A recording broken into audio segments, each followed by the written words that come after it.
Why some animals can't be domesticated? You see, I've always wanted like these extraneous pets that you would never ever see, and I don't know why they can't be domesticated. I want to pet cheetah. I want to pet orangutan. Why can't we have them? I'm trying to find out. Sheep weren't always this fluffy. We fluffified them by breeding the fluffiest in each generation. This is domestication, sculpting wild animals for better human use. As we saw in part 1, I thought domestication was like making them pets. Yeah, my definition is way off.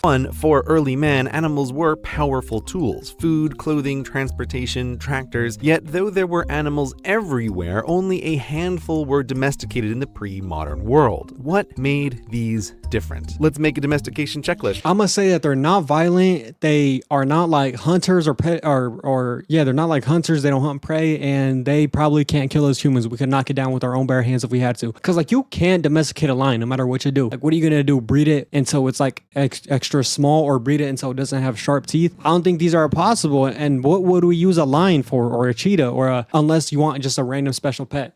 Like Mike Tyson when you had those 2 tigers. But it seems like when we domesticate an animal, it's because we actually need that animal for like life. Shall we? First up, feedable. A cow is a machine that turns grass into steaks, and a tiger a machine that turns steaks into tiger. 10 pounds of grass make a pound of steak, and 10 pounds of steak make a pound of tiger. But these have the same number of calories, so you might as well just eat the cow and save yourself a lot of work. So pure carnivores. Okay, now I'm curious. What does like a nice tiger steak taste like? Because I heard of people trying like crocodile, snake, horse. That's really weird, but I'm trying to wonder, like these extreme predators, I would say they're called predators, right? What do they taste like? Because they're moving all the time, so is their muscles just really like tough, so they got no fat on the steak? So is it gross, or what's going on here? You're not going to domesticate just because of thermodynamics. You're looking for herbivores that aren't picky. They should eat something that's... We should domesticate koalas and we should start eating them everywhere that you can't eat. Any omnivores better be happy eating whatever and better be super worth it. Yo, pigs are disgusting, bro. Like I do eat bacon every now and then, sometimes pork, but like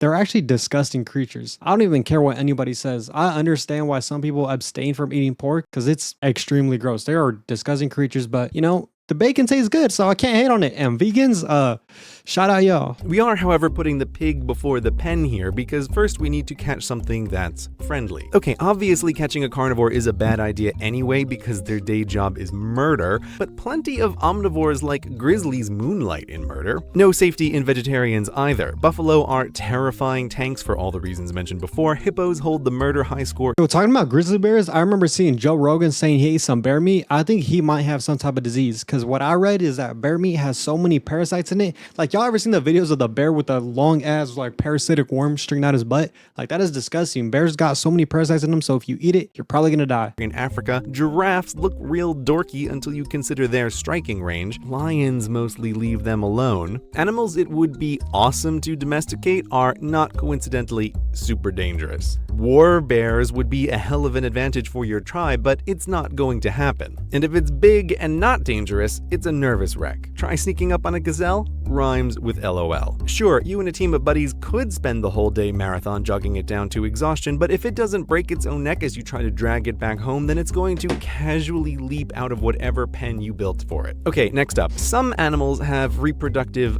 preferences that make them incompatible with captivity. Looking at you, pandas. The time and energy humans have spent to get pandas to get on with it is comical. Hunter-gatherers need an animal so eager to breed. So pandas are basically incels. Pandas are like the Reddit nerds of the humans. They literally just sit there, eat food all day, lay on their butt, don't do anything else besides look into the stars and then wait for a girl to come to them, and then they get depressed because they realize that if you don't put any effort, you're gonna get no hoes. It gets it wrong sometimes. Not an animal whose mating seasons they have to keep careful track of. So friendly, feedable, and fecund, it also needs to grow up fast. This gets us to the heart of domestication versus taming. Again, to domesticate a species is to change it to make it better for us. And side note here, we domesticate plants as well. We've bred them to be monstrous versions of their wild selves. So when hippies talk about going back to nature, they forget that these plants are just as man-made as this Pop-Tart. Anyway, back to the animals. The pig porkification project succeeded because pig generations are shorter than human generations. A single clever human can make porky progress progress in their lifetime. Compare and contrast elephants. 2 years to make a calf, 5 years in between calves, 9 years until female maturity,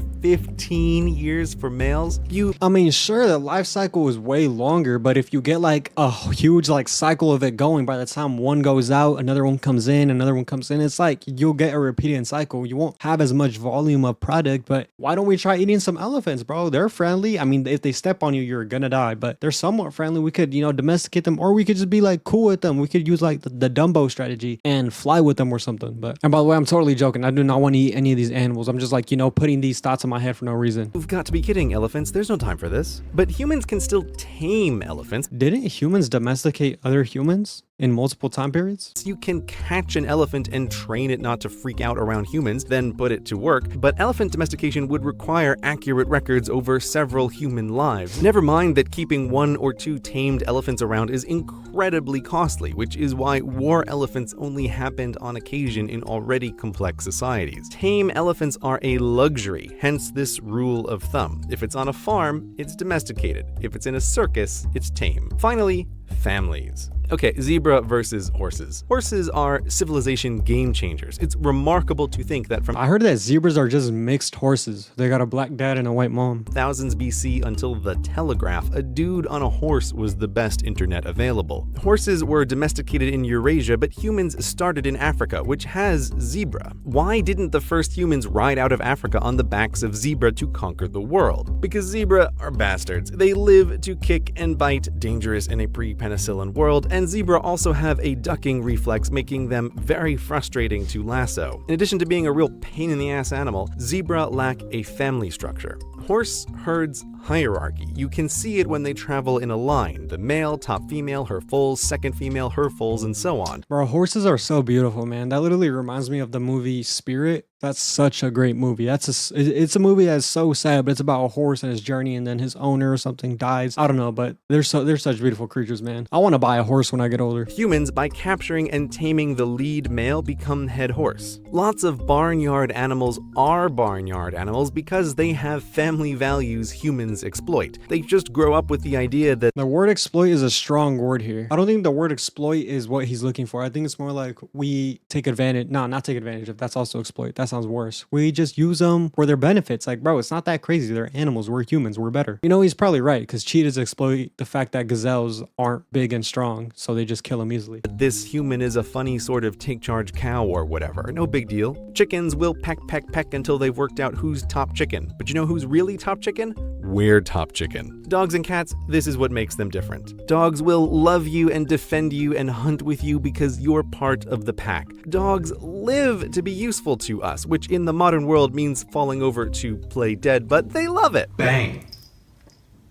Good girl, good girl. Whereas Dogs are just so adorable, but why did we domesticate dogs, or how did dogs come about in this world? Like, did they just appear one day out of like nowhere, or how did that happen? Because what need would we have? Did somebody just think to themselves one day like, oh, humans seem sad, maybe they need a dog that loves them forever to be happier, so we should domesticate and create these creatures? But who created cats? Cats are literally useless. They don't love you. They just sit there in the house, eat food, shit everywhere, and then leave your house and come back 3 days later. Like, there's no point. That was a useless domestication. as a cat is a tiny tiger that lives in your house. Okay, back to these guys. For zebra, there's no such thing as society. They hang out in groups because it's a good survival strategy, but they don't really care. Catch a zebra and his family won't follow. Try to ride him and you'll be lucky to keep your fingers. Zebra look like horses on the outside, but not on the inside. So that's the checklist. Friendly, feedable, fecund, So zebras are racist. Got it. family friendly. It's not a long checklist, but for hunter-gatherers, any animal they wanted to domesticate needed everything, which is why in early human history, only a baker's dozen of big animals were domesticated the world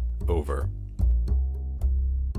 That still doesn't answer my question. If I wanted to, like if I really decided to domesticate some ostriches for some ostrich meat, I think ostriches are domesticated. If I wanted to domesticate like sea otters or an elephant or tigers, like could I, with enough time and with enough effort? Is it possible? Or are some animals just undomesticatable? All right, y'all, that was the end of the video. If you remember, the 4 rules to domesticate an animal: got to be friendly, fecund, fat, and fergalicious. And everybody, thank you for watching. Leave a comment, like, comment, subscribe. Leave a comment if you could domesticate any animal, which would it be?